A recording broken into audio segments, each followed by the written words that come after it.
Social media પર petrol અને ડીઝલના ભાવ વધારાની ખોટી પોસ્ટ વાયરલ કરનાર સામે કાપોદ્રા પોલીસની કાર્યવાહી. પોલીસ કમિશનર સુરત શહેર તેમજ ઝોન 1 અને A ડિવિઝનના અધિકારીઓ દ્વારા સોશિયલ મીડિયા પર ભ્રામક માહિતી ફેલાવતા લોકો સામે તાત્કાલિક કાર્યવાહી કરવા સૂચનાઓ આપવામાં આવી.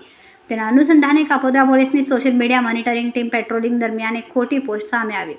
રવિ કડથિયા નામના ઈસમે પોતાના ફેસબુક એકાઉન્ટ પર પેટ્રોલિયમ મંત્રાલયના નામે ફેક સર્ક્યુલર પોસ્ટ કર્યું, જેમાં પેટ્રોલમાં પ્રતિ લીટર ₹10 અને હાઈ સ્પીડ ડીઝલમાં પ્રતિ લીટર ₹12.50નો વધારો દર્શાવવામાં આવ્યો. તપાસમાં આ પોસ્ટ સંપૂર્ણપણે ખોટી અને આધારહીન હોવાનું સામે આવ્યું. પોલીસ દ્વારા લોકોમાં અફવા અને ગેરસમજ ન ફેલાય તે માટે કાર્યવાહી હાથ ધરવામાં આવી. કેમેરામેન સેનલ વિરાણી સાથે વિશાલ છેઠા, માનવ પ્રભા ન્યૂઝ, સુરત. અમારા વિડીયોની નવી અપડેટ મેળવવા માટે સબસ્ક્રાઇબ કરો માનવ પ્રભા ન્યૂઝ ચેનલને. બેલ આઇકન ક્લિક કરો લેટેસ્ટ વિડીયો સૌથી પહેલા મેળવવા માટે.